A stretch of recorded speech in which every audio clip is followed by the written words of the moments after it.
Today we're taking a look at Call of Duty Warzone on PlayStation 5. With Warzone having such a massive player base and the new consoles out next week, I'm sure a lot of people out there are eager to know if they'll be able to play Warzone on these, and also how well will they run. Well, I wanted to test this and I've had a lot of requests to do this, and so I went ahead and downloaded the massive file, installed it on the PS5 and played a few games with some mates earlier today. As far as the install goes, it was just there on the PS5 store, dead easy, downloaded it, loaded up straight away.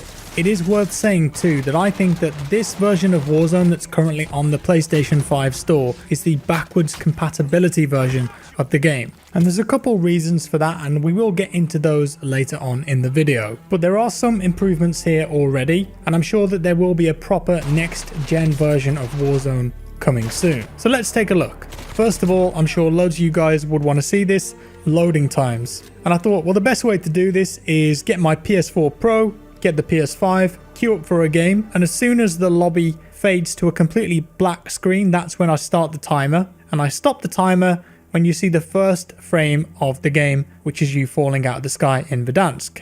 So the solo lobby on the PS4 Pro took a total of 25.02 seconds to load, and the PlayStation 5 did the same thing in 17.58 seconds. The Trios lobby, well, the PS4 Pro managed to load in 25.57 seconds, and the PS5 clocked in for Trios at 18.33 seconds. Both easy wins for the PlayStation 5 then, and whilst I realised that loading into a Warzone lobby quicker than other people doesn't gain you an advantage, it is a nice demonstration of the speed of the NVMe drive inside this console. More importantly, when you get into a game, it means that you won't get as much hitching and that textures will load in way sooner, and you shouldn't get those weird melted ice cream looking buildings off in the distance while you wait for the level of detail to change. What about the graphics, the frame rate and resolution then? Seeing as I think this is currently the PS4 Pro version of the game, and just looking at it, it does look similar. And what I mean by that is that I think it's running the same resolution as the PS4 Pro.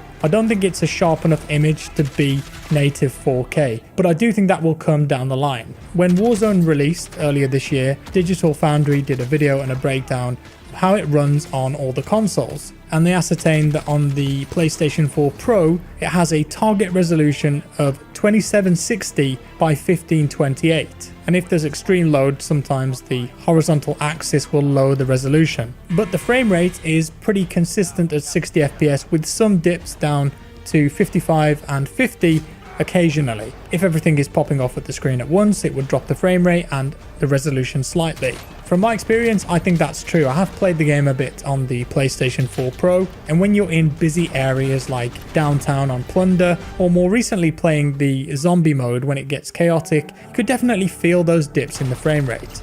However, after playing for a few hours on PlayStation 5, I don't think those dips are there anymore, and I reckon that this is just easily smashing a consistent 60 frames per second. I was getting in some pretty intense firefights earlier today, and I feel like I'm quite responsive to feeling those frame drops, and I just did not notice it. So I think that the PS5 can easily handle this at 60 FPS and that PS4 Pro target resolution.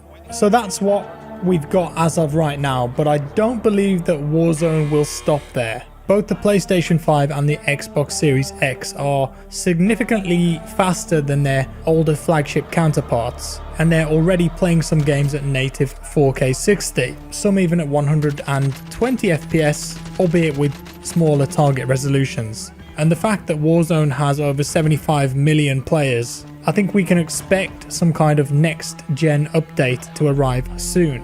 What would that look like? Well, I think a native 4K resolution would be the first start. I just think that would be an easy one to hit. Perhaps a performance mode where people with the new consoles could run at 120 FPS. Incredibly nice to play at that higher frame rate and frequency if you've got an HDMI 2.1 TV or monitor. That'll be a cool feature. And how about adding more higher quality textures?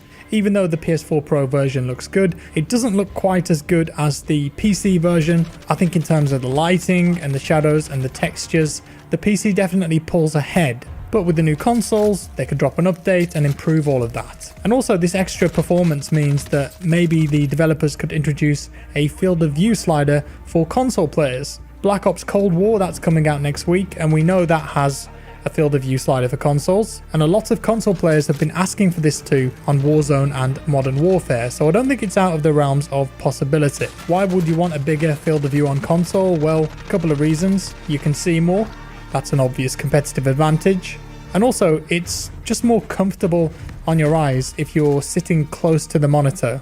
The default field of view for Warzone is way too shallow in my opinion, but I do think that's because of the performance limitations. On the new consoles though, you don't have those limitations, so I think it's time that the console guys had that FOV slider. That would be neat. You may have noticed too that in some of this footage I was using a mouse and keyboard. If you didn't know, with the Xbox and PlayStation versions of Warzone, you can just plug in any mouse and keyboard that you want. Then you go into the options, change the input to mouse and keyboard, and the game just natively supports that. It doesn't feel as good as playing on PC, but if you're more comfortable with mouse and keyboard over a controller, that's still an option for you. It works on PlayStation 5. Keep in mind though that it does disable aim assist, and you are much more likely to be matched up against PC players if you do this. And that's about all for today, guys. Do let me know your thoughts down in the comments below though. If you were to get a next generation version of Warzone that runs on your new PS5 or Xbox Series X, what features would you want it to have or include over the current console versions? Have a think about it, let me know below.